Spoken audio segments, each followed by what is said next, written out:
Finally अनंत और राधिका की शादी कंक्लूड हो चुकी है और इस शादी ने जो हमको नज़ारे दिखाए वो देखने लायक है, क्योंकि ये शादी दुनिया की सबसे महंगी शादी बन चुकी है। हाँ, इसमें लगभग 5,000 करोड़ रुपए खर्च हुए हैं। प्री वेडिंग, वेडिंग और शायद पोस्ट वेडिंग में भी खर्चा हो, और ये शादी कई महीनों तक चली। इस शादी में सिर्फ भारत के नहीं दुनिया भर से लोग आए। बॉलीवुड से लेकर हॉलीवुड तक, पॉलिटिशियन से लेकर बिजनेसमैन तक, हर कोई यहाँ पर हाजिर था। भारत के और अमेरिका के टॉप बिजनेस मैग्नेट्स और भारत के काफी स्टेट्स के मुख्यमंत्री भी यहाँ पर इनवाइटेड थे। अंबानी फैमिली में अनंत अंबानी का नेचर भी बहुत अच्छा है। एक तो वो बहुत बड़े नेचर लविंग है, उनकी पर्सनैलिटी भी काफी हम्बल और जॉली है। अनंत अंबानी ने अपनी शादी में लोगों को रिटर्न गिफ्ट भी बहुत बढ़िया दिया। आपको यूट्यूब में कई सारी वीडियोस भी दिख जाएंगी जिसमें शाहरुख खान, रणवीर सिंह और अनंत अंबानी के कई सारे दोस्त अपने हाथ दिखाते हुए दिख रहे हैं, क्योंकि अनंत ने इन लोगों को रिटर्न गिफ्ट में वॉच गिफ्ट की है। ऑडिमास पीके ब्रांड की वॉचेस दी है जिसकी प्राइस है कम से कम 2 करोड़ रुपए। तो अनंत अंबानी की जेनरोसिटी का तो आप अंदाजा लगा ही सकते हो। वैसे जो भी है मानना पड़ेगा, भारत में इतने सारे उद्योगपति हैं, टाटास, बिरलास और जो अभी रिसेंटली बने अडानी जी अपने, पर अंबानी की बात कुछ अलग ही है।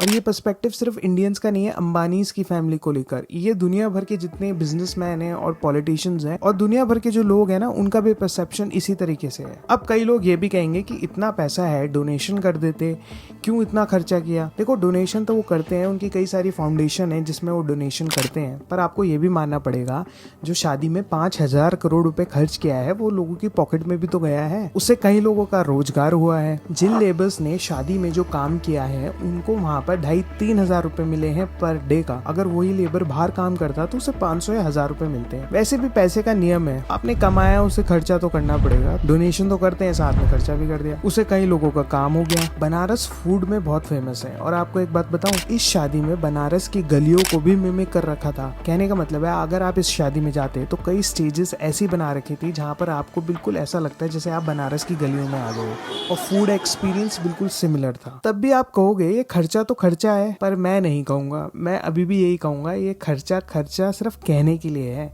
पर यह खर्चा है नहीं। चलिए देखते हैं ऐसा क्यों। अगर आपको इस दुनिया में आगे बढ़ना है तो इस ट्रायंगल के 3 कोनों को आपको पकड़ना है। इसे मैं कहूंगा ट्रिनिटी ऑफ अचीवमेंट। एक कोना रिप्रेजेंट करता है मनी को, दूसरा रिप्रेजेंट करता है पावर को, और तीसरा रिप्रेजेंट करता है फेम को। आप इस ट्रायंगल के किसी भी कोने को पकड़ लो, आप उस कोने से दूसरे कोने पे जा सकते हो, पर ये आप पे डिपेंड करता है कि आप उसको किस तरीके से इस्तेमाल करते हो। फॉर एग्जाम्पल, आप फेम को यूज करके पावर भी क्रिएट कर सकते हो, और पावर से आप मनी भी क्रिएट कर सकते हो। तो ये आप पे डिपेंड करता है कि आप उसको वील्ड कैसे करते हो। वील्ड का मतलब होता है कि आपकी कैपेसिटी क्या है, आप किस तरीके से और चीज़ों को यूज कर सकते हो। ये हर किसी की कैपेसिटी अलग अलग होती है। फॉर एग्जाम्पल, पॉलिटिशियंस की बात करें तो इस तरीके की कैपेसिटी इंदिरा गांधी में थी, जो थ्रू आउट द कोर्स हर किसी को इन्फ्लुएंस कर पाई। और उसके बाद अब है वो कैपेसिटी मोदी जी के अंदर, जिसको आप मोदी लहर भी कहते हो। ये कुछ नहीं, ये वील्ड की कैपेसिटी है लोगों को इन्फ्लुएंस करने की। ऐसे ही आप दुनिया भर के बिजनेसमैन को भी देख लो। अमेरिका में अरबोपति रहे, पर कोई भी इस तरीके की कैपेसिटी बिल्ड नहीं कर पाया जैसे कि एलॉन मस्क ने की। एलॉन मस्क की सोशल प्रेजेंस इतनी स्ट्रांग है, उनके सामने हर किसी बिजनेसमैन का फेम ना के बराबर है। ऐसे ही आप भारत में अंबानी जी को देख लो। भारत का ही एग्जांपल ले लीजिए। अभी हाल ही फिलहाल अडानी जी ने अंबानी जी को पीछे छोड़ा कोरोना काल में, पर उसके बाद भी क्या आप अडानी की फैमिली को जानते हो? नहीं ना। पर अंबानी जी की फैमिली को तो हर कोई जानता है। तो उन्होंने जो इतना पैसा खर्च किया, उन्होंने सॉफ्ट पावर को यूज किया दुनिया भर में इन्फ्लुएंस क्रिएट करने के लिए। सॉफ्ट पावर एक बहुत ही बेहतरीन डिप्लोमेटिक टूल है, ये दुनिया भर के नेशंस भी यूज करते हैं। ये सॉफ्ट पावर 2 चीजों को अचीव करने में हेल्प करता है। पहला है एक्सेप्टेंस, दूसरा है रिलेशनशिप बिल्ड करना और आदमी के माइंडसेट को चेंज करने में। फॉर एग्जाम्पल, अमेरिका अपनी कल्चर, अपनी मूवीज और अपने सॉन्ग के थ्रू पूरी दुनिया भर को इन्फ्लुएंस करता है, और इसी कल्चर से रिलेशनशिप बिल्ड होता है। इसलिए अमेरिका, कनाडा और यूके तो ऐसा है कि जैसे भाई भाई, किसी के रिश्तेदार अमेरिका में है तो किसी का रिश्तेदार यूके में है तो किसी का कनाडा में। इन नेशंस के पॉलिटिशियन चाहे भी कुछ डिस्पैरिटी क्रिएट करने के लिए, पर वो कर नहीं पाएंगे, क्योंकि उनका सोशल इंटीग्रेशन ही इतना स्ट्रांग है। हम सब इतना इन्फ्लुएंस हुए हैं। हम अपने कॉलेज टाइम में बीटल्स, निर्वाणा, मेटालिका, इन सब के गाने सुने हैं, मूवीज देखी है बचपन में टाइटैनिक जैसी। तो हमारा जो पर्सपेक्टिव है ना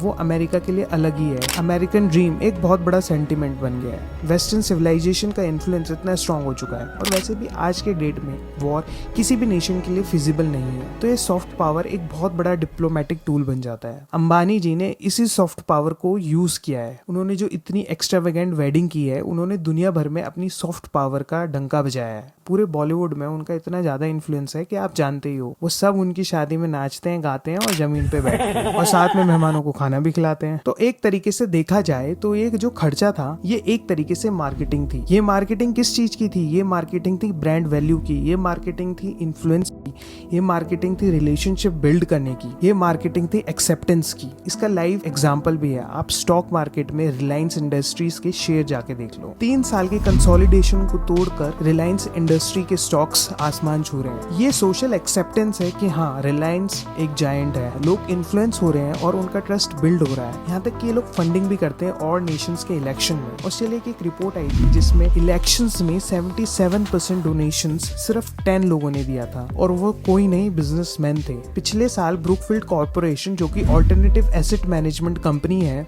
उसने रिलायंस के साथ पैक्ट साइन किया ऑस्ट्रेलिया में रिन्यूएबल एनर्जी को बूस्ट करने के लिए। ये जो सब डील्स होती हैं ये सब ऐसी ही नहीं होती हैं। इसमें कहीं ना कहीं इन्फ्लुएंस क्रिएट किया जाता है इसको होने के लिए। और आप अब जान ही गए हो इसका इस्तेमाल किस तरीके से यूज किया जाता है। मार्क जुकरबर्ग, बिल गेट्स भी इस शादी में आए। वैसे तो बहुत अच्छी बात है, पर देखिए बड़े स्केल में नेशन को तो फायदा तब होगा जब ये बड़े बड़े बिजनेसमैन हमारे देश में आकर इन्वेस्टमेंट करें और ये जो बिग डेटा की बिग पावर है वो हमारे देश में ही रहे। हमारे देश की स्केलेबिलिटी भी बहुत ज्यादा है। हमारे देश की पॉपुलेशन इतनी है कि अमेरिका जैसी 10 कंट्रीज आ जाए और साथ ही हमारे देश में दुनिया भर के कल्चर एग्जिस्ट करते हैं। हर 1 किलोमीटर में डायलेक्ट ही चेंज हो जाता है। तो हमारे देश के जो बिजनेसमैन है उनकी रिस्पॉन्सिबिलिटी भी बहुत बनती है कि हमारे देश के लिए उन्हें काफी कुछ करना पड़ेगा और काफी कुछ करना ही चाहिए। तो अंबानी जी इस मनी को विल्ड करके सॉफ्ट पावर से इन्फ्लुएंस कर रहे हैं। इससे कहीं ना कहीं देश को फायदा होना चाहिए बिजनेस डील्स में, टैक्स जनरेट करने में और डेवलपमेंट के अंदर तो है ही, और साथ ही डोनेशन तो करते ही रहे। तो दोस्तों आपको क्या लगता है इस वीडियो को देखकर? कमेंट करना मत भूलना और इसी बात पे इस वीडियो को लाइक और सब्सक्राइब जरूर करना और अपने दोस्तों को शेयर भी करना। तब तक के लिए कीप इमेजिनिंग, कीप ड्रीमिंग,